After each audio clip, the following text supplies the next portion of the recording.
Good afternoon, everyone. This is Sangeeta Suresh, and I'm delighted to welcome you to Bridge to India's webinar, Maximizing Solar Plant Efficiency. This is an extremely important topic, especially in the backdrop of steeply rising costs and aggressive competitive market environment in India today.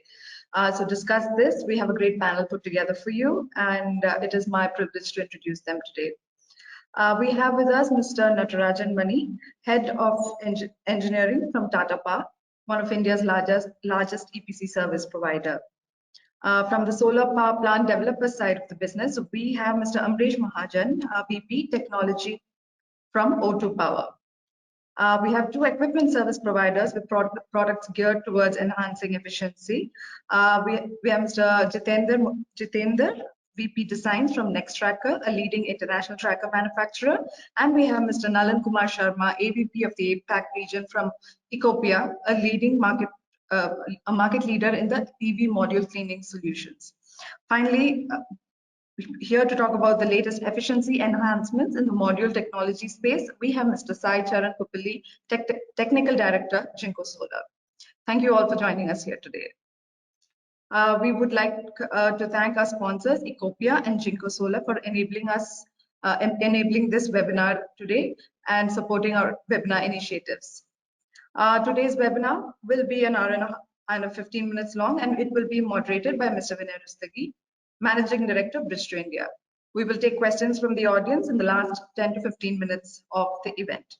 Do send in your questions through the text box located at the bottom right corner of your webinar panel. Before I hand over to Vinay to moderate today's session, I'd like to play a quick video from one of our sponsors for the day, Jinko Solar.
Thank you. Over to you, Vinay.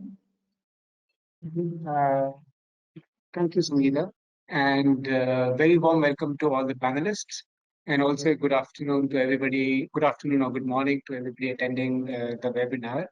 So, as Sangeeta said, really the theme of the webinar is how are project developers, contractors, and equipment suppliers, dealing with the commercial challenges ahead of us. Just to give you the backdrop, we all know that the module costs have shot up over the course of the last year and a half. And even though they have come slightly down from the peak of November and December, they're still at about 12 to 15% higher than they were about a year ago. The EPC costs, both because of increasing equipment costs, freight costs, duties and taxes, etc., are also up about 15 to 16% in comparison to about a year ago. Now, in contrast, the tariffs that we see in the auctions, they continue to be pretty, I would say, on the lower side. In December 2020, we discovered an auction tariff low of about of 199 and 2 rupees. And at that time, when we had a webinar to discuss the viability of those tariffs, everybody said that those levels probably came 1 or 2 years too soon. They were probably 25 to 30 paisa lower than what should be required. And look what's happened since then. The cost has gone up by about 15%, and the tariff has nudged up barely by about 8 or 9% since then. So I think the commercial pressure continues relentlessly.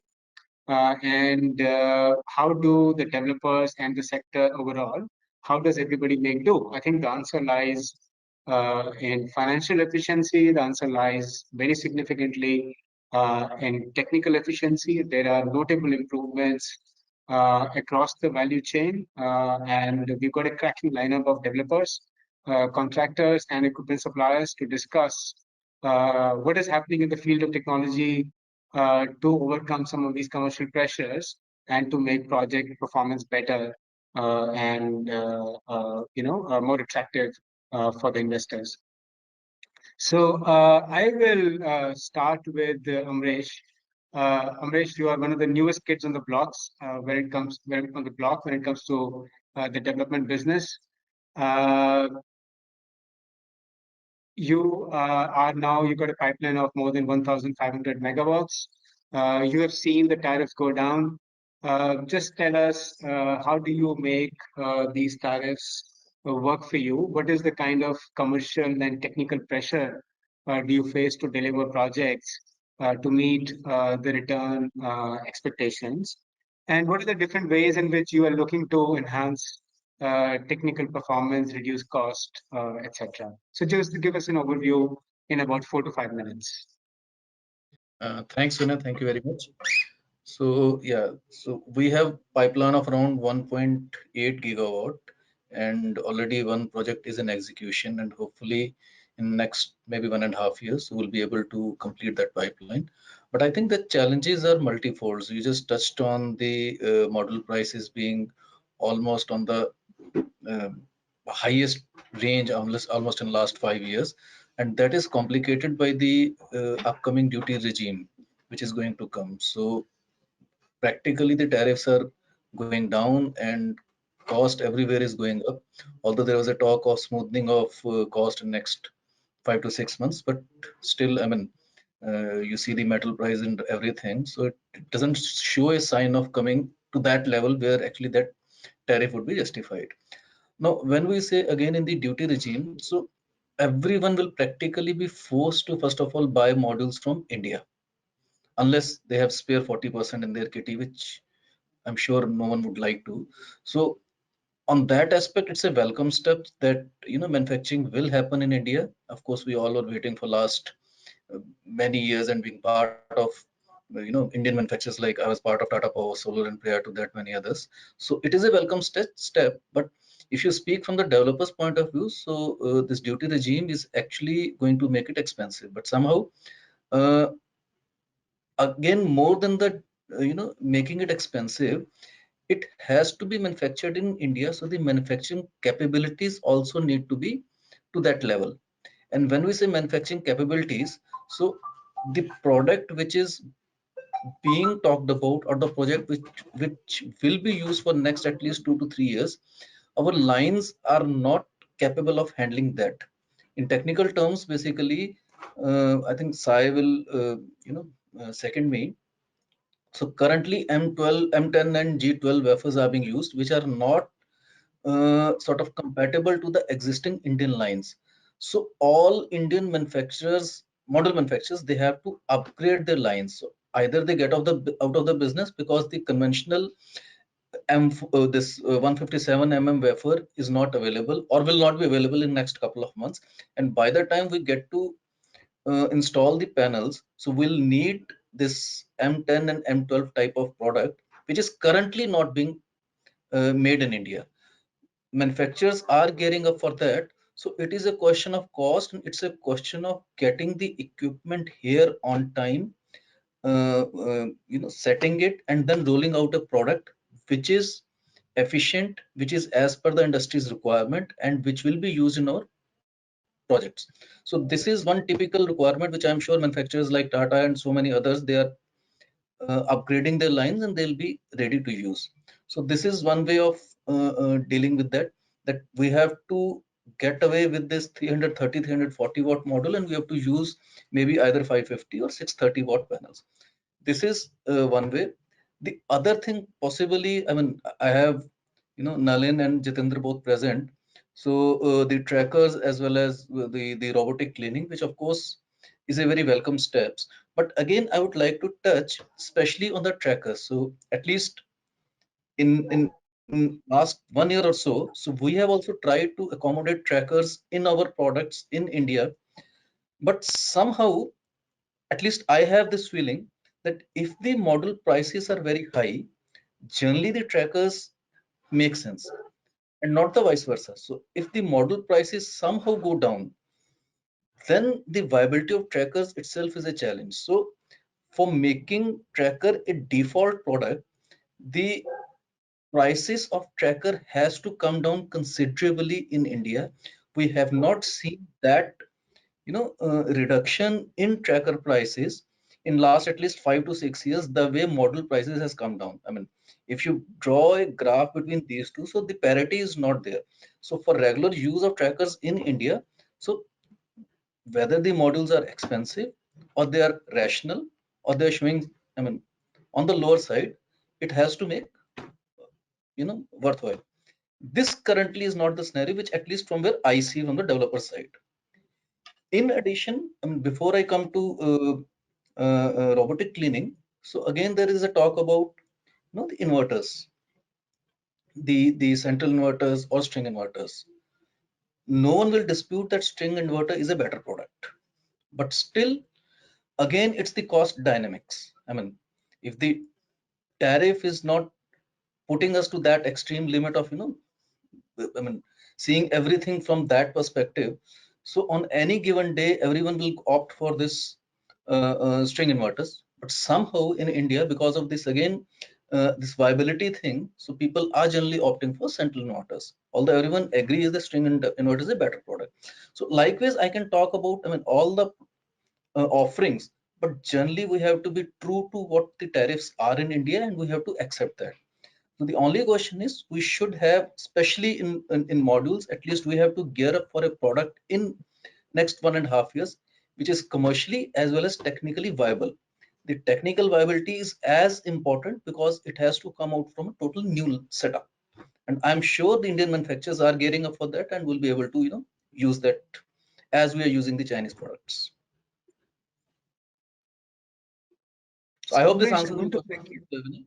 No, it does. Thank you. I want to pick on one of the things you said early on, which is that to avoid the customs duty, most developers would like to use India-made modules.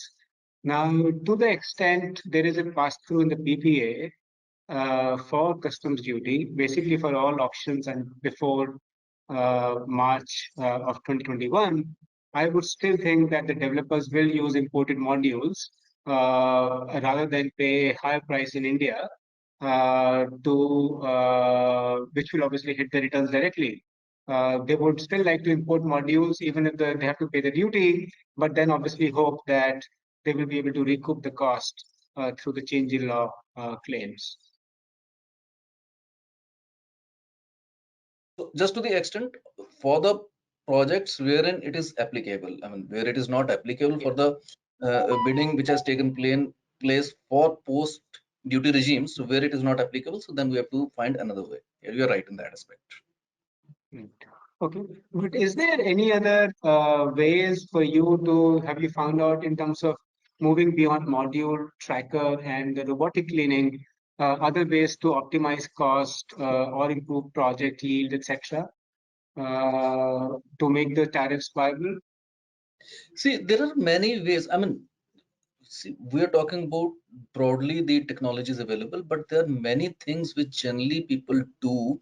I mean, I'll give you one example. Say, for example, a couple of years back. So basically, the cabling was always underground. So here, I mean, last couple of years, we are always seeing, especially the cables are being laid down on, above the ground on, and earlier there used to be some trays. Now I think people are using these ash tray, this fly ash blocks. This one way of reducing the cost. If you go to transformers, so generally people, I mean, they were this copper transformers. Now aluminum transformers are making way for everything, although I am not very sure they are very good thing for Rajasthan, but somehow um, people are trying it, successfully doing it. So lot of ways, earlier, if you project, you see, you used to have this ICRs, big ICRs inverter rooms. Now you're placing inverters in open. So there are many ways people are doing their own innovations, big or small, to justify the tariff. And everything cannot be achieved by simply reducing the IRR. I mean, it's very easy to say that, okay, earlier, the IRR expectations were say 15%, or now you're doing it 7 or 8% or 9%, whatever it is. That is the easiest thing to do. But I'm sure the engineering teams, and I think Natarajan Mani is, I think, the best person to comment on it. They're doing their bit in their own ways. They're using their own mechanisms. They're using their own, tricks in their sleeve to come up with something that justifies it. So I've just given few of the examples which industry is using. So I'm sure we are also, taking that path. Thanks, Amresh. So, Natarajan, that brings me automatically onto you. You have your own in-house project development business as well as a significant EPC, third-party EPC business. What are the ways in which contractors and developers can reduce cost and improve performance? Beyond the headlines, like Amresh gave us a few examples, what is the reality and what are the different ways to cut to kind of achieve the objectives? Yep, thanks for that. Yep, thanks Amresh also for laying the basics in place, right? So as the modules typically face south, so is the tariff going south, but the cost is trying to go the north. So my friend Jitendra is saying, why don't you look east and west, and we will track you, right? So yes, we are kind of in the spin, caught in all directions. So it's no more a one-dimensional story, right? So reduce cost or increase energy. Like you mentioned, Vinay, in your opening remark, it's also quite a bit of financial engineering that has come into play. And so it's always this pursuit of discovering this sweet spot for a given problem statement for a given tender, which may or may not work for other tenders, or case in place. So it's an interesting time for an engineer in solar. And the best time if you're a manufacturer also, solar panels in India. So the time that we as Tatas have been waiting for years, since the solar mission time, when the tariff started at 18 rupees, everybody were stuck saying that, is this business going to grow ever, right? So and then, came this whole scale related, cost reduction, we can say, artificially or otherwise driven by the Chinese. And then we are now saying that grid parity used to be one of the major milestones few years ago, and then we said that, okay, that's no more a comparison, so we have to move on. So I guess even now, with all these kind of hard lines that we talk about, customs duty, India manufacturing, can we do it, right? There was a time when China learned from us specifically, I was also part of it as Tata BP Solar when we taught them how to make solar modules, right? So I don't think, yes, the devil inside us has been in coma for several years. Thanks to these Atmanirbhar and other policies, it has woken up. But will it dramatically change overnight? Certainly not. Yes, I think we need to work hard. We can't take things for granted. There is a technology, there are learnings, which perhaps, all the top whiz kids in India, at least in the renewables, have been busy solving the solvable problems. थोड़ा ये nut tight करेंगे, थोड़ा ये cable change करेंगे, थोड़ा transformer change करेंगे, right? So hardly there has been any major investments in R&D to really look at, we could have been the first to come with a bifacial module, right? We could have been the first in doing many other things. But yes, time has come now when we are cornered. And I'm sure, and I have a great belief that yes, this industry will now wake up and start running in gigawatts, right? So, since Amresh was saying that, are we capable of processing the 182 mm wafers or even the 210 mm wafers? I think yes, the plan is in place, and the new lines that are coming up is addressing some of these things, and also the way forward. Cost is a different story. I didn't want to get into this forum here, but in terms of efficiency, we should be up there in the 530, 600 watt class for sure, right? So wafer still, with a dependency on imports for the time being. I think the rest of it we can be sure taken care. So in terms of coming back to the topic on the efficiency, it's always that the balance between the cost that you invest versus the benefit or energy that you get out, right? So it's often that tricky balance. So when we look at module, early days the bifacial was not addressed enough because the cost difference or the premium was charged on the bifacial, and now that premium is nearly gone or almost not there. So the bifacial has become a very interesting commodity. And so therefore, when we move to the high efficiency modules, we are also looking at the choice between fixed tilt or a tracker, and how do you really maximize the bifacial, the rear side gain with certain albedo boosters. So these are the typical things that is done to really boost the typical efficiency of the production of a plant. So I would really like to split this into 4 buckets.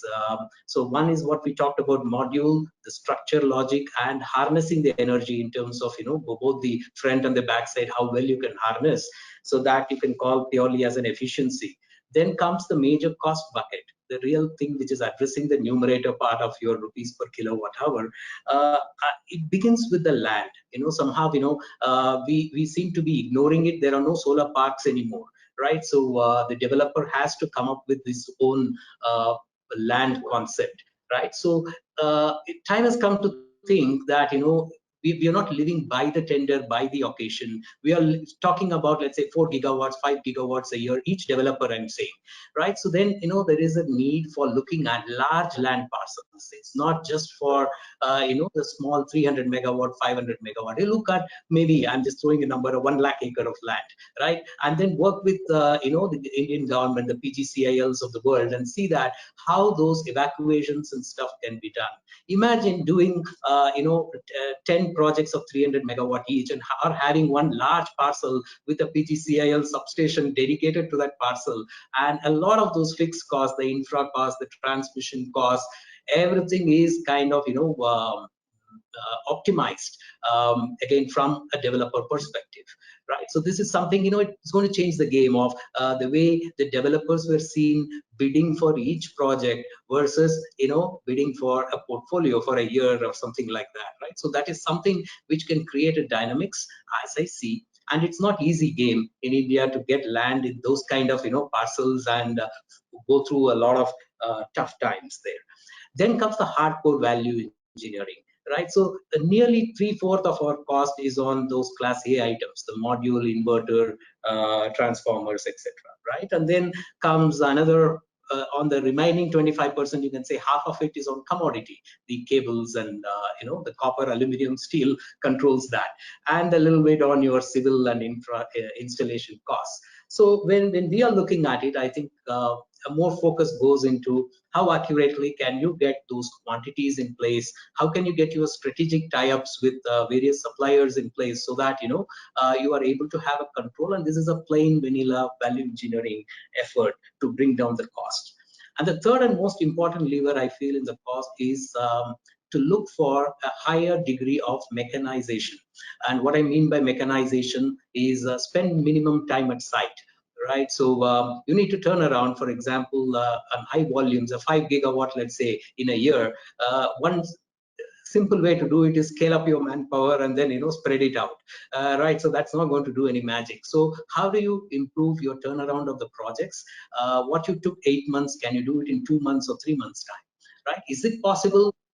Perhaps yes. The whole if you look at the execution community across India, the solar projects, everybody is following a similar kind of a goat's path of taking a tractor, augering it, and pouring concrete, and there is a certain, you can say, more or less a standard method of execution across. So that's where I said, everybody have been very busy solving the solvable issues. Now it is time for us to really look at and learn from the other infra industries also. How can you mechanize, right? How can you minimize the labor dependency? How can you depend more on the machines?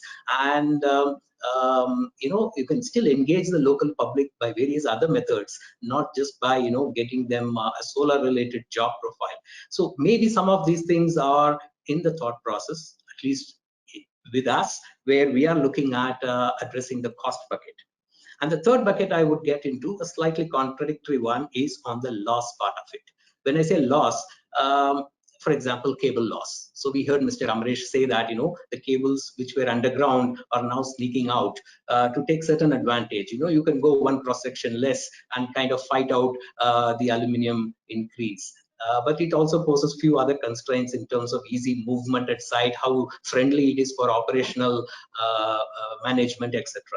Right. The other thing is also to be looked at. As I say, it is a rupees per kilowatt hour. So what if I consciously increase the DC losses or the AC loss for that matter? Some eyebrows go up. Oh, what are you doing about increasing the losses, right? So what do you save? End of the day, at 2 rupee per kilowatt hour, because your left side is not an equation which is a derived one. It is a fixed number, 2 rupees, for example. So even if you consciously increase a 0.5% on the DC loss, but if it is going to, on a certain site, I'm saying, if it is going to help you on reducing the capex with a little or less compromise on the energy, end of the day, it is a ratio, right? So I think that's where I said we need to stop working as a classic pure engineer and then look through some of these optimization in every single activity that we do. Is it lowering my LCOE? I think that is the focus, rather than trying to be the best in every line item. Maybe it may not yield the results. Same goes to my friend Nalin also when I say soiling loss, right? So the classic thing is about 2% soiling loss. Who told us 2%? It is a thumb rule. Why it is a thumb rule? Because when we clean this every month, we believe that the soiling losses are like that. Now comes the robotics who say that, oh, I can give you 0.5%. But then what do I have to pay for it? Right? Is this design user-friendly, flexible? My plot is not in my hand. The shape of the land parcel is not known. So do I say that for 100 megawatt, I can have a fixed number of, let's say, 5 robots or 10 robots and nothing more than that on a robots per megawatt basis, right? So today that is not the answer, because the robot team is working to their convenience and say that, look, my robot travels an absolute straight path and the number of rows is the number of robots. So it's a challenge back to the robotic industry to see that how can you make it lighter? How can you also make this robot a little bit more robust so that I don't have to clean it on a daily basis? I will introduce certain digital technologies of figuring out which zone in my plant really requires what frequency of cleaning. So gone are those days saying that pura plant ko maro, cleaning and things like that. It's also straining the modules, and it's a waste of cost is what we feel, because thanks to the 2 rupees, it is forcing us to think every possible nook and corner of saving cost, and at the same time also challenging the support industries to really come up and innovate certain things which is suitable for India, suitable for us, right? And robots cannot have exclusions saying that I can't clean the bird droppings, I can't use when there is a slightly higher humidity. So this if and but statements is also forcing us to say that, okay, then should we really look at it at an OPEX level and go on a once in a month tractor based water cleaning or certain other methods of even dry cleaning mix, right? So I think that is something as a challenge, open challenge for the industry. Coming to the trackers, yes, it's a logical thing to say that yes, trackers will improve the yield, but at again what cost? Like Mr. Amresh touched upon, saying that yes, for some reason we are not able to do that. It's purely on the tonnage, right? So most trackers today are somewhere in the range of, I don't know, Jitendra, you may know better, at least 40 tons a megawatt, right? Maybe a plus minus whatever. And you have a fixed tilt system which are in the range of maybe 18 to 20 tons a megawatt, right? So my challenge is, why can't we make a tracker which is also 20 tons a megawatt, right? So it is possible.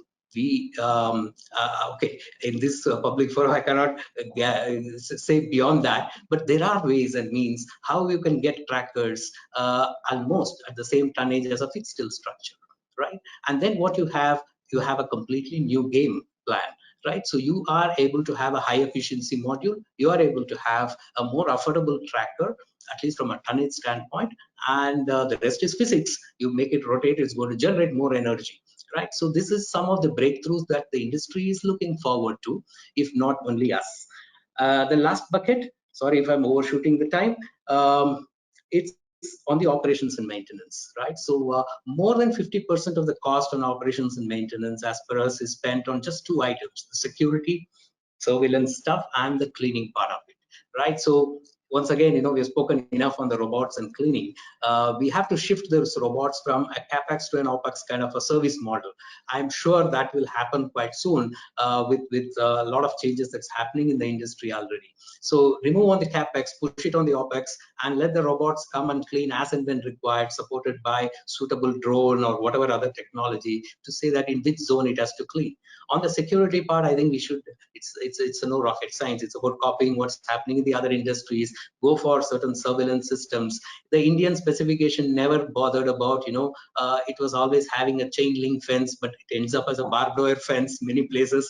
And there are no much on the CCTVs and others. I think we should start utilizing some of these technologies. It's a welcome add to the capex, because 30 to 40% of your security cost can actually come down year on year when we really go into some of these methods, right? So with that limited point, I would take a pause here, and yeah, that's what I have to say.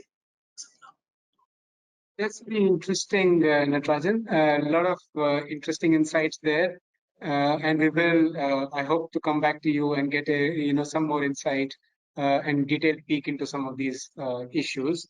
For now, let me move to Sai. Sai, the modules have always been the big focus of the industry. Right now, they're even more so because the costs are shooting up. But clearly, there's a lot happening on technology front. Monocrystalline has become the norm. The larger wafer sizes and cell sizes have become the norm almost. Bifacial is becoming more acceptable. And now everybody is looking and talking about TopCon and other N-type technologies. Do you expect the transition to some of these technologies to be as rapid as we've seen previously with other technologies? And what are the kind of, again, I know that Jinko and some of the other companies are themselves scaling up their manufacturing capacity. With increase in scale, are the costs expected to come down? How does this increase in efficiency versus the cost delta look in terms of impact on LCOE? Great. Hi, Vinay. Thanks. Hello, everyone. Very good afternoon, good morning. So yes, very specifically, if you just try to look at this particular technology shift, which is what is happening. Within the last 2 years itself, we had seen a lot of variation where people started sticking most of these particular lines to 158.75 wafer size only within India, which is globally what we notice is that 158 is completely going to be superseded, definitely for sure. And now the market is completely in line with 192, 163, 166, and 210. These are the only wafer sizes which are available in the market. And eventually most of the matured markets and prevailing markets like India, hopefully we all are trying to concentrate more on the higher power class, which is completely getting concentrated on high power densities and high energy densities. And this particular high power density modules which are coming with 182 wafer size and 210 wafer size only. And these particular 182 wafer size and 210 wafer size are having the total manufacturing capability of close to around like 250 gigawatt capacity to 280 gigawatt capacity out of 310 total manufacturing capacity of entire all kinds of wafer size modules. So this particular typical capacity of 250 to 280 is going to be completely captured by 210 wafer size and 182 wafer size. So the rest remain wafer size modules, which all used to be with previous technology versions of PERC, which is again with PERC, and some kind of optimizations has happened in these particular 210 wafer size and 182 wafer size. Again, these particular 182, 210 also will be called as PERC technology only, but some kind of modifications within the SMBB, several multiple bus bar kind of technology, or reduced spacing between the cells, or some kind of optimizations within the materials has happened, but not major technical shift has happened within the P-type kind of technology.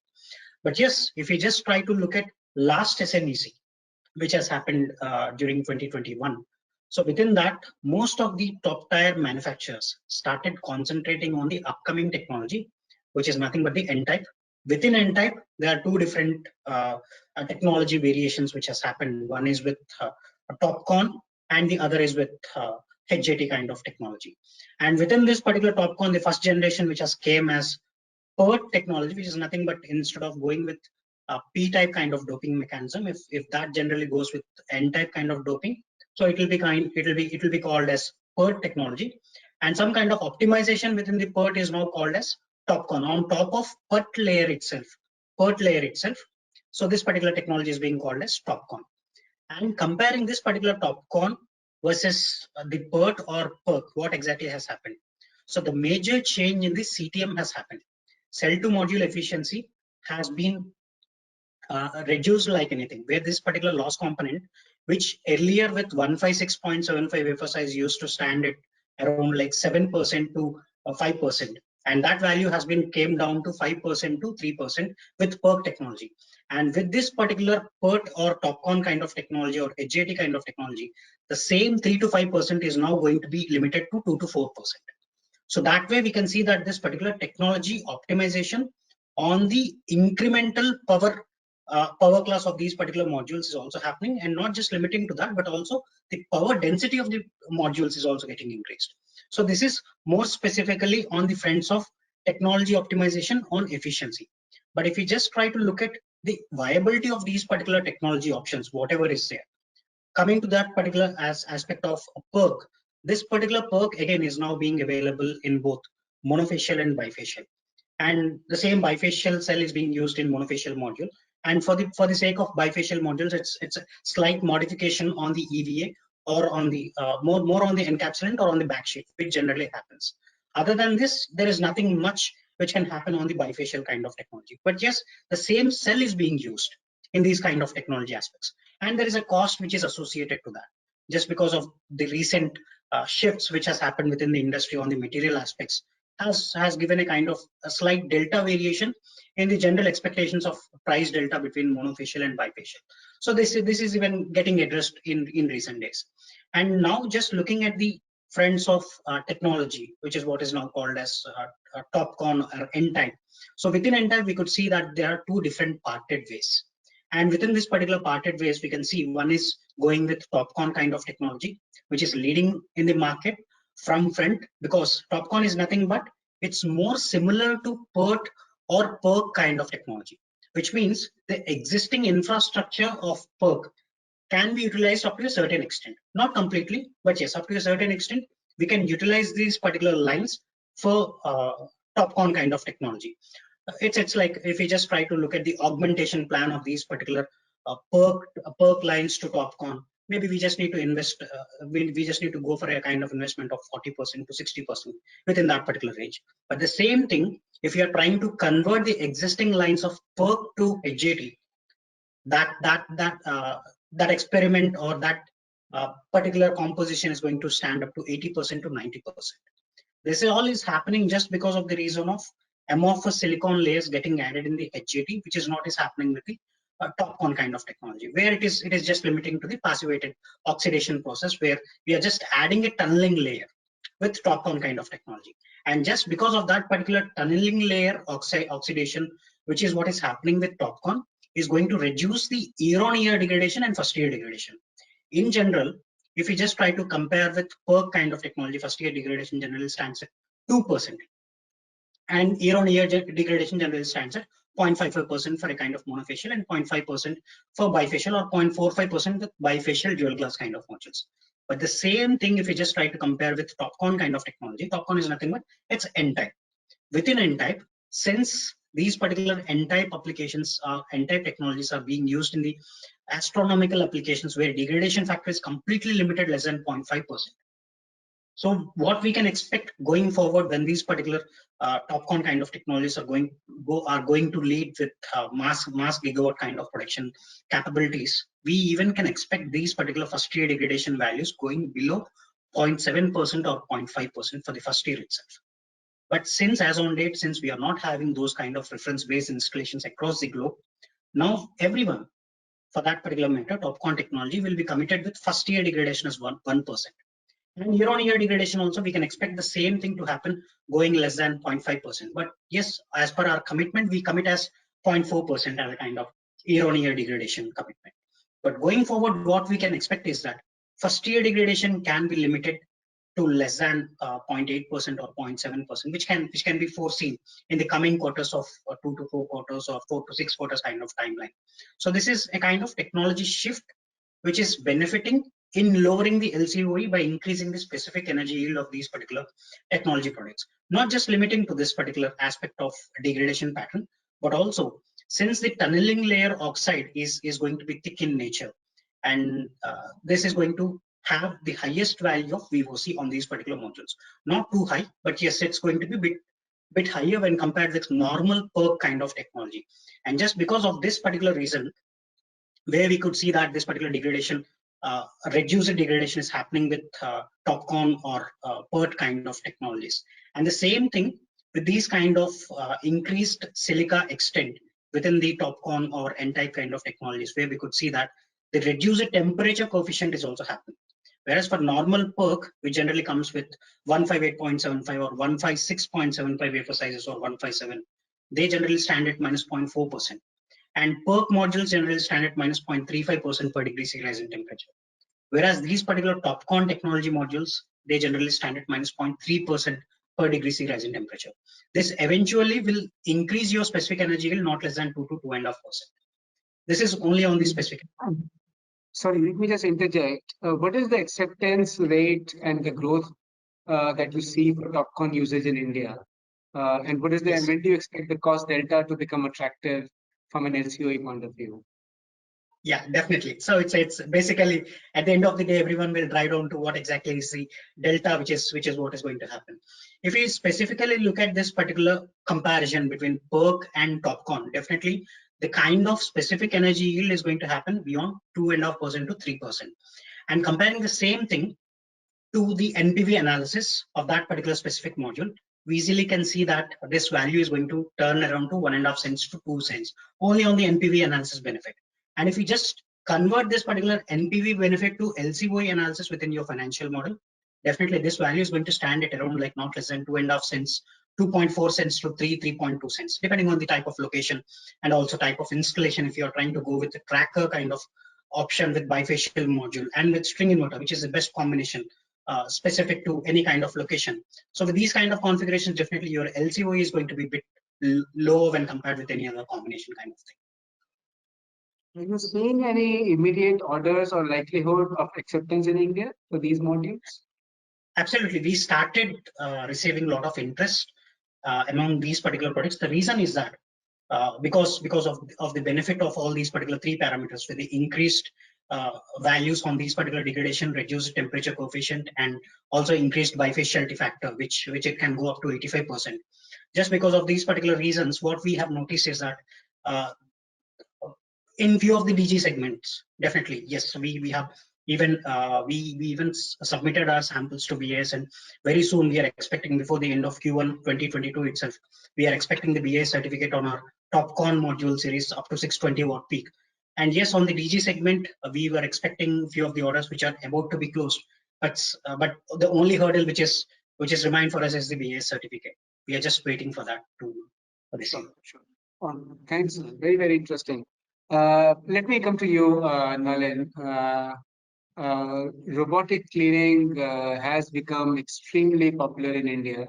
Just tell us a little bit about how the cost and technology itself have changed when it comes to robotic cleaning. What are some of the new, product launches that you have recently announced? And what is the level of acceptance that this is now kind of gaining in India? Because, our understanding is that while it's been very popular in some of the, let's say in areas like Rajasthan, Gujarat, the overall market acceptance is still only about 30 to 40%, maybe a little bit more. But just talk to us about each of these aspects. Sure, Vinay. In fact, the new product that we have come up with, it is exactly what Amresh and Natarajan was asking for. So Amresh's main concern was we are picking up a product which is coming 1.5 years down the line. Is it technical viable? With Ecoppia, you have like 80 engineers working in India, 30 engineers working in Israel. So viability is never a challenge. We already have 3 gigawatts installed in India. Another 16 plus gigawatts signed. Just to give you an idea, in this year itself, that is January, we have signed over zero point 0.5 gigawatt of orders in India, over 1 gigawatt orders outside India. And talking about new product, we heard exactly what Natarajan was asking. So cost benefit flexibility, because we are seeing that people don't have control on land profile. They don't know whether module would be bifacial, whether it will be glass on glass, whether it would be with frame. So they want a lot of flexibility, because cost is a challenge, and 1.5 years down the line when deployment will happen, everyone is looking for a lot of flexibility. Another thing everyone is looking for is a lot of tolerance, that is lot of flexibility in terms of slopes which can be handled. In fact, before I harp on the new product, it would be great if you could play a small clip so that everyone can relate when I speak to it. Since 2013, Ecoppia has been innovating the market with new technologies year after year, placing it at the forefront of automated cleaning. Now Ecoppia unveils the latest addition to its suite of solutions. The H4, combining Ecoppia's renowned safety capabilities together with advanced smart cleaning. Powered by the Helix technology, the robot moves horizontally yet cleans vertically. Using safe microfibers and controlled airflow, the H4 channels dust and dirt particles downward without accumulating them. Under its solid structure lies smart machine learning capabilities that make it truly autonomous. The robot scans and learns its allocated row to detect obstacles. The H4 easily overcomes gaps between uneven solar arrays, automatically adjusting its speed, reaching even the hardest to clean areas. The Ecoppia H4 features patented bidirectional cleaning to minimize on-panel time, ensuring effectiveness. The robot can also initiate Super Duster mode to overcome dust storms and severe soiling events. Equipped with flexible wheels and four-wheel drive capabilities, the H4 absorbs sudden movements while protecting the panels from damage. Like all Ecoppia solutions, the H4 is cloud-based and connected, enabling easy monitoring and analysis. Safe, smart, and highly effective, the H4 stands at the forefront of automation for a bright solar future. Ecoppia, empowering solar. Sure, we will do that.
Thanks, Vinay, for the clip.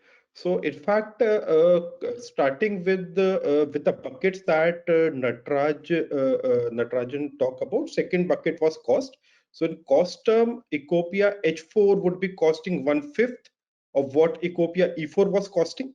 So that goes in line with what Amresh was saying. The reduction in cost per megawatt should be in line with how the module prices are changing. Second thing it offers is Ecoppia is now offering a suite of products. So you have Ecoppia E4, you have Ecoppia T4. So T4 for a 4-meter high structure, it will cover just 100 meters. And you have Ecoppia H4, which can cover up to 2 kilometers of length. So we are doing a project with Azure, wherein it's a mix of trackers and fixed tilt. There are short rows, there are long rows. For short rows, they are using T4. For long rows, they are using H4. And then there are rows which are somewhere in middle. So depending on cost wise, they are going with E4. So we offer a suite of products. So you can pick and choose in the same plant without worrying whether tomorrow, say, if there is a module manufacturer goes back on his word and I have to shift from one module to another, or I have to shift from a fixed tilt to a tracker. So that is what happened with one of our clients, and they could seamlessly move because the same product would cover everything. In terms of flexibility, so as the video covered, so we are giving a lot of tolerances for slope. The robot is 4-wheel drive. That is to say, if say the terrain is very uneven and say 3 wheels are in air, still the robot would be able to move. We have got flexible wheels. What that does is it is not requiring any rails. Ecoppia H4 runs on frame of the module. What it does is the flexible wheels will reduce the load further, uh, uh, because the intent is safety remains at heart of whatever Ecoppia does. We are not looking to just sell robot. We are looking to serve our customers for 25 years and more.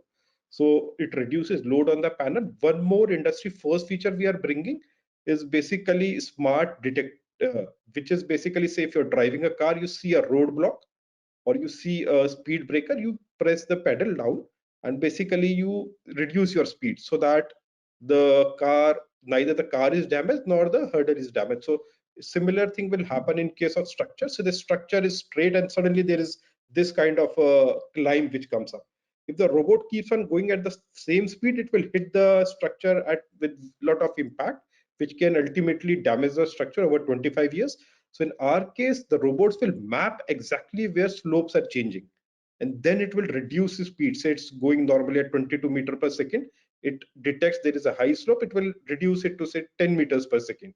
So that weight which basically comes on or impact which comes on structures is significantly reduced. One more thing which Natarajan felt was market need was AMC model. So Ecoppia has been doing AMC model wherein we are not taking any capex since 2017. We had done it with NG, we have done it with Actus.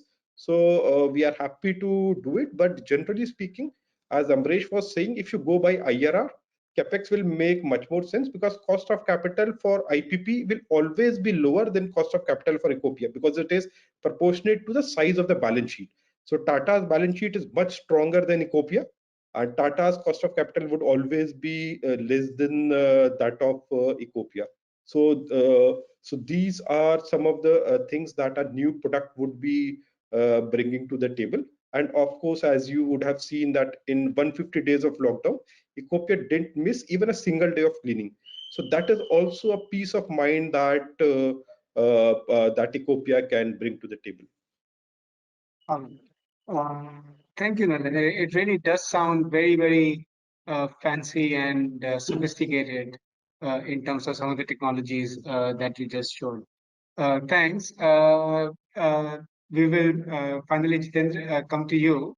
All this talk about module prices, cost volatility, etc., must be music to your ears because we know that higher the module prices, the better the viability of trackers. But then again, I think as Amresh and Natarajan outlined, there have been all kinds of concerns around design, viability, and service requirements for trackers. India hasn't always had. I mean, if you look at the market share of trackers in India versus against geographies, it's actually been amongst the lowest, as far as, whatever the data that we have seen. So is that beginning to change? I'm sure with module prices moving up beyond 22, 23 cents, there must be a very attractive outlook for trackers. Just talk us through, how does the market look to you? What have been the key innovations in tracker design and technology? And what kind of performance gains, etc., are you seeing in the market? Great, Vinay. Thanks for having me. This really interesting conversation and a very apt time to have a conversation about the overall utility of the tracker.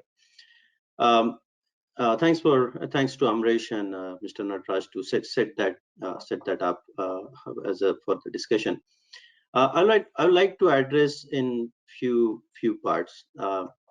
We have almost done now 60 gigawatt of installation all over the world, out of which our share in India is 1 gigawatt. So proportionally, yes, India is way behind adapting to tracker as compared to the global market. Now, India has been very fascinated with the fixed tilt, and there were reasons for it. I'm not denying that. And now, one of the thing is, okay, fixed tilt is X tonnage per megawatt, tracker is Y tonnage per megawatt. Simple comparison, X is always less than Y. And then if you do that pure comparison, then the tracker is never going to win over that. And if you ever come across a tracker which is designed at the same tonnage as the fixed tilt for that particular location, I recommend not to buy that tracker. Okay, because tracker has to go fundamentally. Tracker has to go and face significant dynamic wind loading, and that's why it has to be designed. Yes, there are certain way you could design it by having intelligent algorithm and doing some safety things, electrical electronics innovation in there. But you cannot really mess up with the wind. You've got to have certain strength in your structure in order to withstand it. So this tonnage comparison is not really a good matrix to compare compare your structures. Okay, but you would say as a developer, for me at the end of the day, why should, okay, module prices are increasing, module sizes are increasing, it makes perfect sense for tracker. In fact, having a bifacial module makes perfect sense for tracker, or why tracker is taking now, making headwind or becoming mainstream in India, as so much inquiries are coming towards our way. It's the bifacial is a huge contributor for that. So okay, I understand you might be considering, I'm still gonna pay a premium for the tracker, even if it makes sense for the higher wattage modules and higher tracker, higher module price and stuff like that. How do I recover that? And how does tracker help me recovering that? So I like to quote Mr. Nataraj. He said a very beautiful sentence. He said, everybody is busy solving the solvable problems. Okay, and I see that. So what is a different approach we are taking? What innovations we can bringing it from by means of tracker? I would like to give you a list of those and just hint on some of them. First, India has 3-4 years of monsoon, 3-4 months of a monsoon in most of the parts. So India has a cloudy conditions. When there are clouds over there, there is a more diffuse light than the direct sunlight. If you are using a tracker, such as our tracker, we have this intelligent algorithm where the tracker will go in a horizontal position in order to capture more diffuse light and hence give you additional energy gain. We have almost 10-15 gigawatts of projects operating with this particular mechanism, which we call as true capture, and we get around 1 or 2% additional energy gain because of that. So okay, you're paying premium for the tracker, but you are getting 1 or 2% extra energy gain. That's the first. Second, India, it's very difficult to get a flat land. You're going to have undulating lands. So when you're installing tracker, if the tracker is supporting the undulating land by means of construction, you are saving a lot of money in the cut and fill cost. So that's additional value you are getting. Now you are installing trackers on undulating land. One of the biggest problem, which you cannot ever fix on fixed hill, is that one row is start shading on the other row. And that shading impact is throughout for the life of the plant. You can't do anything about it. But we have this intelligent algorithm where it senses the shade which is coming on the adjacent tracker row, and it will avoid exactly at that time and maximizing the energy. We have seen plants gaining almost 6%, up to 6% additional energy because of using of this particular technology or algorithm, which we call true capture. So this thing. Now, Mr. Amresh and Mr. Nataraj also mentioned about we got to construct very fast. With tracker, use 20% less modules in order to get the same energy. That reduces your labor and that reduces your overall logistic. But we also have designed the tracker in a such a way that it enables very rapid construction. You could design a tracker with 70 moving parts and keep on constructing it for years. We have only 6 or 7 pre-assemblies that you need to assemble on the site. On Sakaka project in Middle East, in Saudi Arabia, Mahindra Sustain was EPC. They achieve average 5 megawatt of an installation per day, and they were picking almost 15-20 megawatt per day.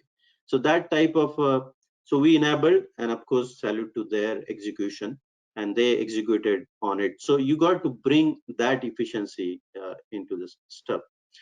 And last but not the least, India do have a problem of hailstorms. One hailstorm, your fixed hill plant is gone, because it's always facing at 30 degrees water facing the south. With tracker, the moment you know there is going to be hailstorm, you can track it against the direction of hailstorm and all the way to the 60 degrees facing the opposite direction. You can avoid the hailstorm. You save ton of your damages into that. Last but not the least, I'll say where else you can get the value. Every tracker is independently tracked, and there's a communication mechanism to the tracker. If you're operating a robot on the tracker and you have integrated communication mechanism, we can leverage the intelligence that Nalin had showed on the robots. And then it's a great product as an integrated product. We call this as a navigator, where you can check what's going on each tracker ahead of time, and we can provide a digital O&M service on top of that. So yes, tonnage is high, but you need to look into all the values that tracker is going to add now and in future, so as to justify for that cost. And now I'm happy to tell you that we are going to manufacture, or we are at a state to manufacture almost 80% of tracker components in India. That will also reduce some of that cost pressure. So with that, I think with all this in mind, I believe tracker is going to become a mainstream for India, and happy to hear more from developers if we could do something more from the R&D and design point of view. We have large team here in Hyderabad, almost 150 people, cater to design the best tracker in the world. So with that, I'll pass it on to you. Thank you. Thank you, Jitendra. So, do you have any sense what could be the tracker-based installations or market share, let's say in 2022? So I don't have exact number as such, but we are, I mean, if even 50% of the opportunities we are worked out, we are looking 2 to 3 gigawatt in India with tracker. Okay, fine. Thanks, Jitendra. So I will then come back to Amresh then. Amresh, we heard about module technology changing, robotics, trackers, and so on. How, to what extent are you using all these technologies, particularly as we hear all the time now, the land parcels are becoming more difficult, it's not contiguous, land terrain is becoming more difficult in terms of various slopes, up and down hills, etc. So are all these technologies compatible together as a system, given the kind of land issues that we face? And are you actually using them together in your upcoming plans? Right, Vinay. So I'll try to answer your question. So yes, we are using bifacial modules. In fact, I mean, I was the first one in India to introduce a bifacial plant. I mean, 7.5 megawatt in a different organization, but I think 4 years back, so we introduced that.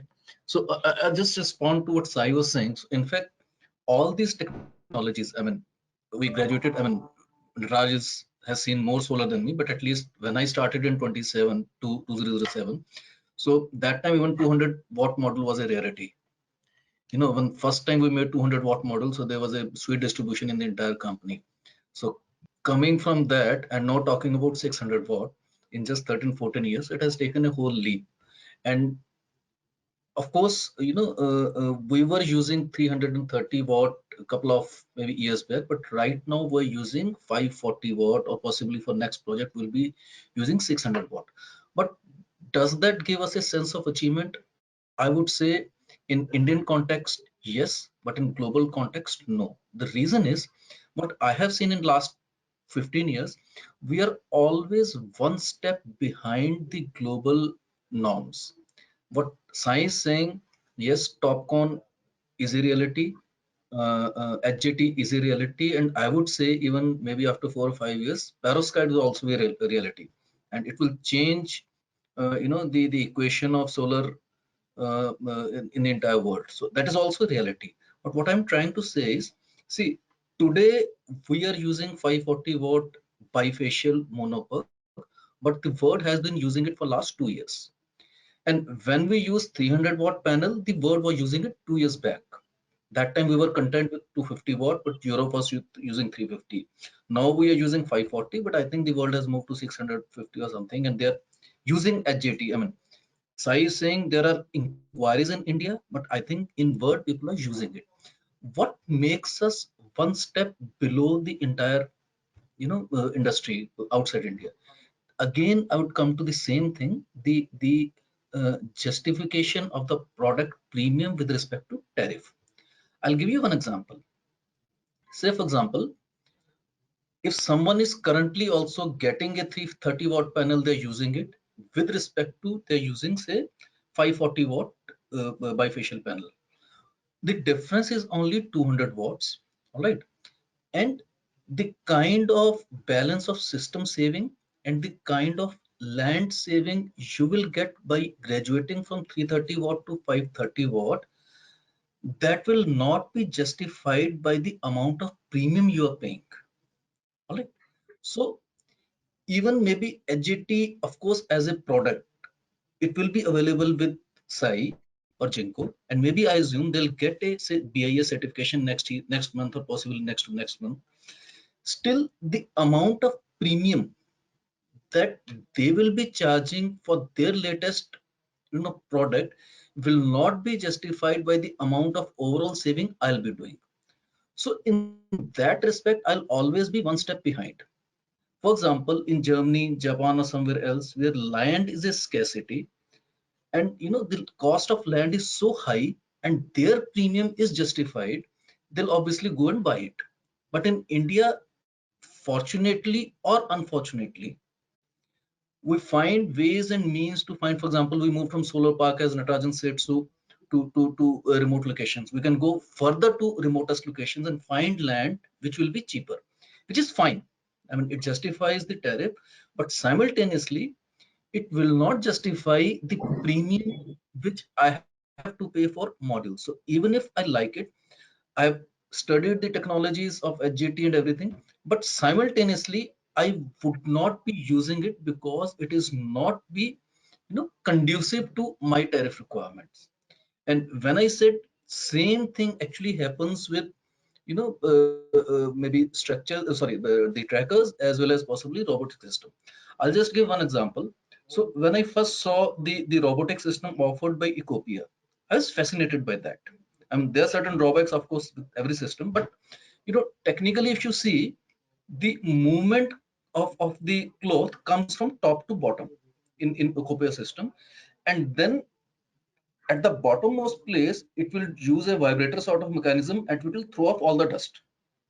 Now, if you see the majority of the the robotics available, they move from left to right or right to left. I sometimes ask question to people, where do they throw off the dust? Because when they're cleaning from right to left or left to right, they're accumulating something. There is very little space between two tables where they have to, throw off the dirt.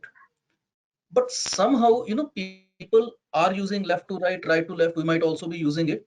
So what I'm trying to say is, somehow, even if you are convinced with a particular type of technology, I'm also a big fan of Nextracker technology, but it's fortunately or unfortunately, we are living in a state. So I really like Natarajan's statement that actually they have to come with some innovation where it, without increasing the tonnage, we can use their trackers. And of course, I heard Jitendra say that if someone is giving the same tonnage, then it's not worth buying it. But I would still go with this mad dream of Natarajan rather than believing Jitendra.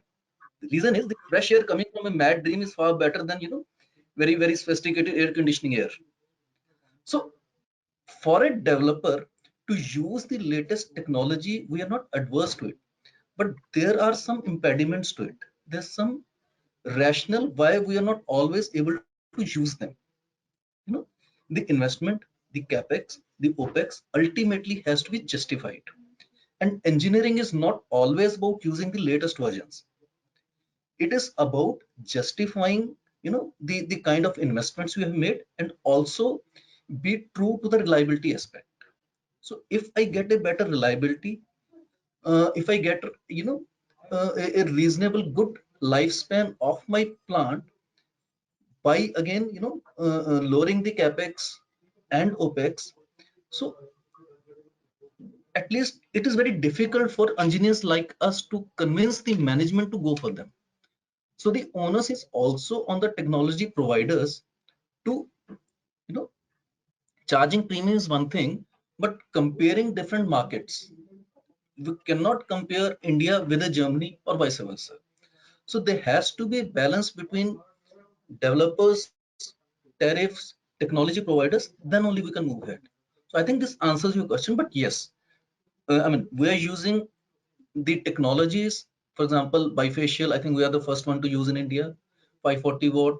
Like, in wherever we can fit those technologies as a piece into our products or projects, we are definitely using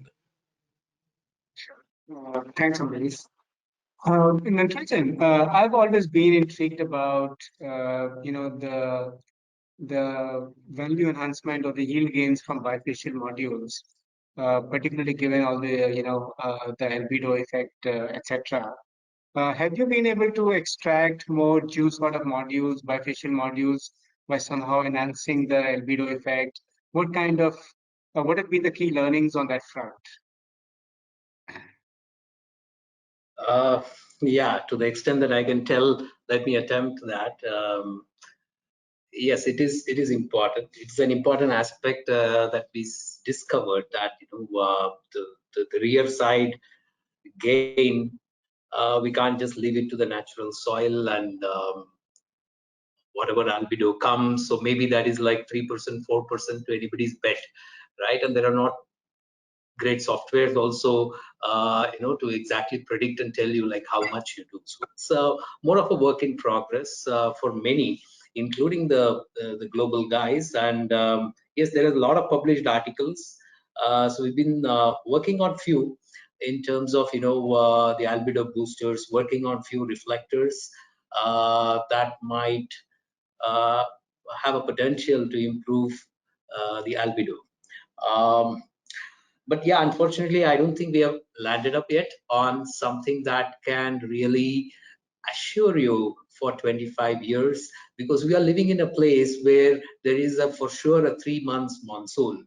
There will be a lot of dust. There will be a lot of those soiling that would happen on these reflectors. So this is not a lab scale model to say that and prove a basic physics to say that, yeah, I put a reflector, it reflects, and then there is a better yield. So I think we are caught in between those. But still, there are few promising work that is happening. So yeah, we hope we have close to a gigawatt of project that we will be deploying in the coming financial year. So I hope to see that some of these get in place during that time. Thanks, Natarajan. And just a kind of a layman's question, but we're talking about bifacial modules, robotic cleaning, and trackers. I presume that all these three technologies are compatible with each other. So, if, for example, how does robotic cleaning work when it is bifacial modules? Does it just clean the top, and has to be an alternate solution for the bottom? Yeah. So, Nalin, sorry, Nalin. Natarajan. Yeah. Carry on, Nalin. Your area. So actually we already have 4 projects with bifacial. In fact, in India, we would be doing another bifacial project, which is with 400 megawatts capacity, and it's a mix of tracker and fixed tilt. And as of now, the developers are asking for cleaning only the top surface. They feel the bottom surface, because of gravity, dust doesn't stick to it. So as of now, cleaning is happening only on top surface. So we have projects in Chile, Mexico, Saudi Arabia, and a 400 megawatt project would be shortly coming up in India, which is bifacial with tracker. Sorry, Natarajan, I just couldn't control myself. Please go ahead. No, sorry, you're the apt person to answer that. So yeah, so as a matter of convenience, because we are frankly yet to gain an experience of what is the effect of soiling on the rear side of the module, right? So it's very convenient to say, okay, let's not solve the problem. So therefore, we believe that the soiling wouldn't happen. Yes, we have a couple of plan Bs, I would say, where yes, we have few robots that can also clean the rear side of the module. But again, like Nalin rightly said, we don't anticipate much of an issue on the rear side, as long as we focus on the front and keep cleaning it. Why, I'm not able to answer it logically, scientifically. So let's hope that that's the way it is. So that's the only answer I can give you, because yes, we are forced to use this bifacial. Given a choice, I wouldn't touch the bifacial, right? Because we end up doing a lot of things for trying to extract that little piece of even the best efficiency of about 12%, 13% people say from the rear side. But thanks to the Chinese technology currently, because they are forced to go for a double glass, because even though we say 600, 630, it's not giving me pride as an engineer, because it's not increasing the efficiency. It is just sheer increase of the size of the thing, and the of course there is a little notional improvement in efficiency, not to say that, but the size of the glass has gone up, and it's a double glass, so that it makes it mechanically strong. And therefore, because it is double glass, yes, we went through the last financial year with a glass crisis. So now the glass crisis is over, so the double glass is in place. So I might as well do an extra operation of the cell, make it bifacial, and therefore take that extra energy if you can. So is the open-ended challenge from the module guys. Now comes the rest of the BOS struggling and seeing that, okay, what is albedo, what is this, and we are trying to figure out something, a new sweet spot to settle in. But honestly, an improvement in efficiency to a 23 or a 24% on a module, on a simple monofacial, would have been a better answer to an LCOE, rather than saying take it from the rear side. I mean, that's my simple layman honest view. I know Sai is jumping on his chair, but I would like to ask him, why not improvement in efficiency, and instead of forcing us to extract something from the rear side? Yes, Mr. Natarajan, it's more of, if Vinay allows me to speak, I'll try to speak on that. Yeah, no, it is for you. Please go on. Okay. So it's really interesting to hear your views and insights on the entire industry prospects. But yes, specific to why bifacial, why not only monofacial?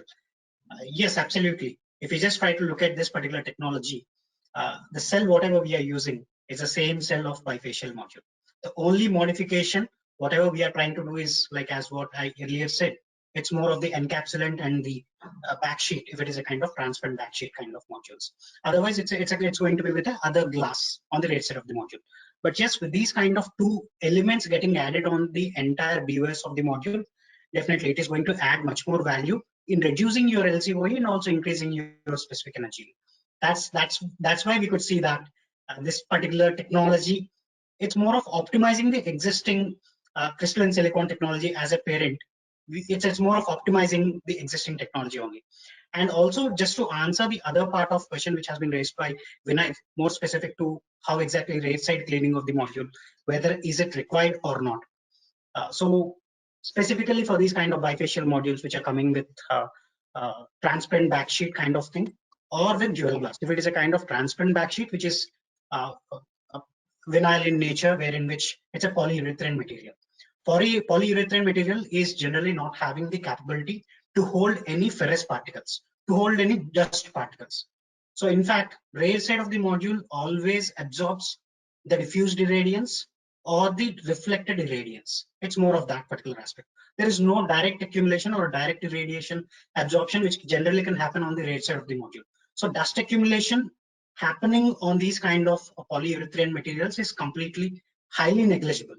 And assuming the case, if it is a kind of dual glass kind of modules, because glass is again going to come with ferrous particle and it is prone to oxidation, wherein which if water is going to be holded on the surface of the glass, it can hold that, and it even can hold the dust particles as well. So if it is a kind of dual glass module, since it is not having the capability of absorbing direct particles through direct normal irradiance, since it's going to absorb only the diffused and the reflected irradiance particles, and it's completely going to be under the shade. So it's not going to have that kind of dust accumulation when compared to front side of the module. As a kind of manufacturer, we had seen that particular aspect in bifacial technologies. Yes, Vinay. Okay, good. Thank you, Sai. I think in the interest of time, we will just take a few questions from the audience. So there is I one just would question like to about. answer. Sure, please. Sorry, Vinay. I just would like to answer the concerns of Amresh as well, where he was absolutely what he rightly said is like India being as a kind of module manufacturing within the module manufacturing segment, we were always trying to follow the footprints of technology leaders. We are always technology followers within India, which is why when we were trying to go with 330 watt peak kind of module, when the entire world was standing at, all the matured markets were standing at 450 watt peak or 470 watt peak kind of power class.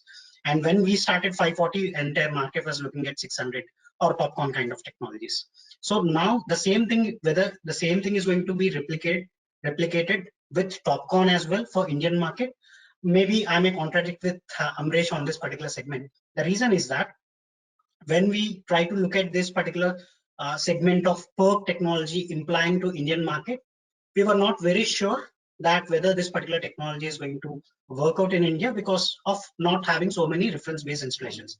But now if we just try to look at Indian market, it's completely having those kind of reference-based installations. And of course, the parent of all these particular technologies is crystalline silicon, and also the wafer size, which is coming from the same ingots of these particular, whether it is P-type or N-type, it's completely proven in the market, not just in India, but also externally also. So just because of this particular reason, if we just try to see, N-type acceptance is highly there, just because of the numerous applications where exactly it has been used in astronomical applications and few of these kind of, and of course, Amresh was the first person there which tried with N-type kind of technology in the past, and he has seen much more better results with these kind of, that was with PERT technology, not TOPCon. But yes, as a Jinko, we are manufacturing not HJT, we are manufacturing a TOPCon technology. But looking at the, as he was trying to ask us more specifically on the point of whether this particular delta or the premium is going to match their financial model or not. Assuming a case scenario wherein which PERC technology is trying to provide them X% of returns, and for the same kind of TOPCon kind of technology, they may need to go with 2.5 cents extra just to get the not the same returns. It's more specifically on the increased returns for that particular benefit. Or if you want to match this particular return value or on the LCOE pattern, if we just try to see that, so or else we can try and compare with the module price itself, assuming that your PERC module price is standing at X% with Y% of returns, and achieving the Y% of returns maybe at reduced value of total project cost or on the capex cost. So which is what is going to happen with this kind of TOPCon technology, which is why we are trying to say you that within the LCOE, this particular TOPCon technology is going to be a bit lower when compared with PERC kind of technology. And definitely with the kind of benefits, whatever exactly which are coming with these kind of TOPCon technology on the first year degradation or on the temperature coefficient or even on the bifaciality factor, these particular factors are going to entirely simulate your model, wherein which you can see that the benefit what you are trying to get with PERC is completely getting nullified, and it is going to make your model much more better with these kind of TOPCon technologies. The only challenge what manufacturers are having within this particular segment is that what exactly is the manufacturing capability of this particular technology? Because earlier we were manufacturing only 700 megawatt out of our 32 gigawatt manufacturing capacity of module manufacturing. But out of our 40 gigawatt total module manufacturing line, now we are dedicating 10 gigawatt capacity just to make sure that the kind of price benefit, whatever the end users or the end developers can get, that they can directly benefit with these kind of high efficient technology, which is why we could see that most of the inquiries from the Indian market also started for these kind of greenfield projects, and utility scale market is trying to optimize with these kind of TOPCon kind of technologies. Thanks, Sai. So there is a question about the module technology. With module technology changing so fast, what happens if a project has to replace a few modules, let's say 5 or 7 years down the line?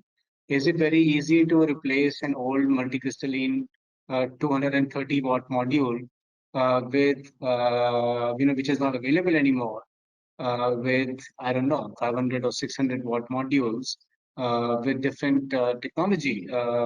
Any views, Natarajan, Amresh? Have you got any learnings from the ground? How have you dealt with such issues?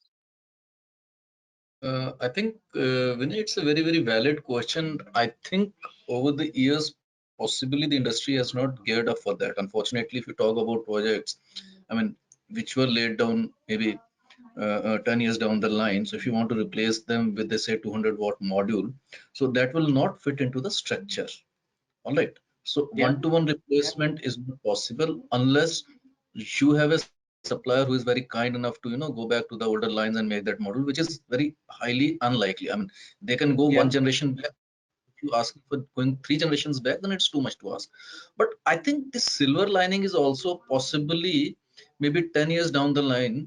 I mean, you purchase the models at a particular price, and today it is sitting at around maybe 1/5 or 1/6 of that price. So although I mean it's cruel on the developers, but unfortunate and cruel, they have to make structures, they have to make arrangements, and they have to again do a lot of shunting between different inverters. They can't have, say for example, if one block is having, say, 200 modules which have died down, and another block is having 500 modules, so they have to make way for one particular inverter, and they have to use new technology with new structures. It's unfortunate, but this is how the world is. I mean, as far as my understanding goes, the manufacturer will only replace if they agree with the warranties, everything. So they'll replace a model with a model. Say for example, you say their 500 kilowatts have gone bad, they'll replace it with the equivalent 500 kilowatt of the fresh latest design available. So now it is up to the developer to install it. So if they have taken care of that, they have sufficient backup models in their kitty, they can replace them one-to-one. If they don't have, then there's no option but to lay down the new structures and everything. So this is the part of technology we have to get content with. Sure. Just Anything to one add? small challenge. One point to add there is why look at the future? Let's go back to the past. When even a 300 watt module was a wow. I know that in 2004-5, the amorphous technology was great. Some of our old plants had the sharp amorphous modules and few other makes, right? 140, 160, 180. And when these started degrading, and we had done few projects where we had figured out some kind of an engineering rework solution, you can say, to convert the same structure with minimum changes.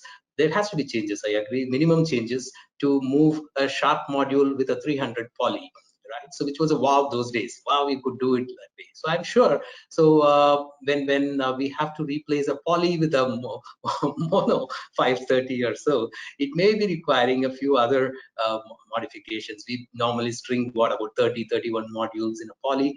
We have to look through at least, here these are very similar kind of rectangles. There was a time, even in this early days of the fight going on between the two sects here, 182 wafers and the 210 wafers, each one claiming a different rectangle size. The problem is even there today. If I buy a 530 watt from Jinko, it is of a certain size. If I buy 530 from few other OEMs like Trina, for example, who is at the 210, it's a completely different size, right? So the industry, the module OEMs also have to understand this fact and make their modules kind of a retrofitable stuff, right? So even though electrically it might be slightly an issue, but at least mechanically, if they can make sure that they align to a certain standard and make it even retrofitable, then there is some true meaning for this 25-year life and service that we are talking about for the solar plants.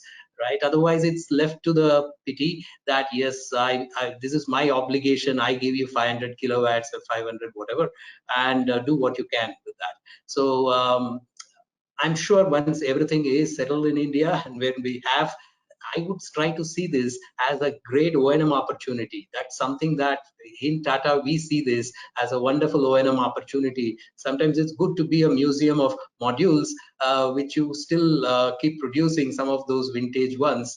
But I think a good engineering practice would be to see that the modules are made retrofit, and we call it internally as a universal MMS. So something that we do there a little bit extra to ensure that, because I don't know what is going to come end of the day, even for my current project, would it be make A or make B or make C? So how do we make it flexible, right? So the BOS are the ones to get into the site first. So we try to make it as flexi as possible so that whichever module lands there finds its way into the site. Right, so it's a bit of a yes and no kind of an answer, but yes, there can be certain engineering jugards, if I can say. I shouldn't use those words, but to convert a poly to mono, which is possible, yes, because the module guys have decided not to support in terms of the size, in terms of this, because they have to go. That's again, I come back to the efficiency. Why do they have to increase the size of the glass? Because they simply increase the size of the wafer. So couldn't you have achieved a 540 with a 157 wafer? No, that calls for R&D, that calls for technology. So everybody is into solving problems that can be solved, right? So there comes the basic problem. Right. So sorry, Sai, I heard your TopCon and all those things, but then that sounds music to our ears. Maybe 3 years, 4 years down the line, or the future roadmap. But I think it's not about India not adopting. Even Jiten mentioned about trackers. India is yet to adopt. No, India need not adopt. It is the OEMs who have to customize these things and make it adaptable for India. Right, so I think that's a change in mindset that is required.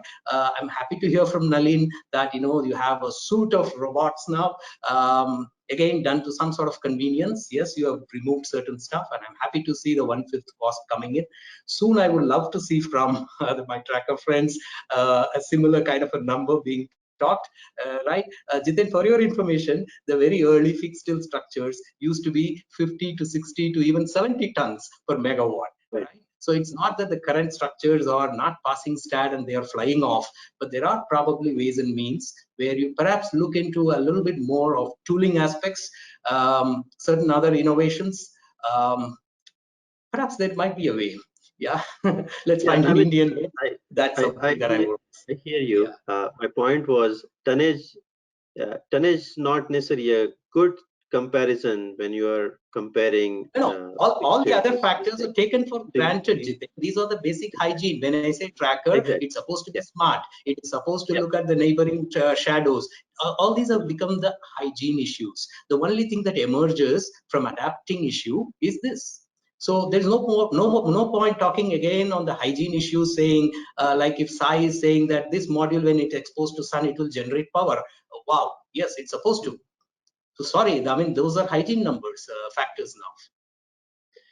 Yeah, I mean, dollar per watt pricing would be a good comparison. Tonnage misleads because then you have motivation to compromise with the safety of the plant, and that's what I think tonnage should not be like a motivator. Yeah, dollar per watt Again, has to be compared and it has to pay for the it. reliability is also the prime hygiene factor. Yes, I can clarify with all these included. Yes, ultimately it gets into what you pay for it, right? So yeah, let me not get into the word specific and stimulating word as tonnage, but what you pay for it, that much you will agree, right? But what we pay for it today, you give me a percentage of the number of sites in Rajasthan which prefer fixed tilt to the tracker. So that is for me a missed opportunity, right? So that's something that we need to see. And why do we not why are we not able to afford trackers there in places like Rajasthan predominantly? Maybe one or two stray examples could be there, people who wanted to try out few things, but it's not a ready choice. It's not the first choice from a developer perspective, right? So that's something we need to see. Okay, I think that was a fascinating discussion. We are running out of time now. In fact, we're past the due time. So thank you very much, Amresh, Natarajan, Jitendra, Nalin, and Sai for this very interesting discussion. I hope everybody attending the webinar found it useful. I think I've got one line from Natarajan, which is there are so many different areas and buckets to reduce cost and optimize project design. You extract more from the modules, you optimize land, BOS, etc. through value engineering in terms of their cost. Mechanize, and we've seen evidence of robotic cleaning, trackers, etc. Again, to improve project performance, reduce O&M costs, and so on. And finally, how to optimize losses through the entire part of the value chain. So very, very interesting. I think it's also quite insightful to see that there is so much going on the technology side, which inevitably is contributing to the LCOE coming down and hopefully releasing the pressure on the commercial and financial side. So with that, we will close the webinar. I'll pass over to my colleague Sangeeta for the final comments and close. Thanks, Sangeeta, Vinay. Sorry, I have to sign off because I have another meeting. So thank you, everyone. So nice to be with you. Thank you very much. Thank you, Amresh. Thank you, Mr. Amresh. And thank you all the panelists for that fascinating and very interactive discussion. We really enjoyed it, and I'm sure our audience did indeed also. Today's webinar will be available, the recording will be sent to the audience's registered email addresses, and we will also post it on our website as well as our social media handles. Once again, I'd like to extend my gratitude to our sponsors Jinko and Ecoppia for helping us bring this event to our audience today. So thank you. And finally, thank you to the audience for being a part of this webinar. We had a great participation, and we look forward to bringing more quality content to you. We have another webinar coming up in March. Until then, it's goodbye from us. Thank you. Thank you. Thanks, everyone. Thank you. Bye. Thanks. Yeah, thank you.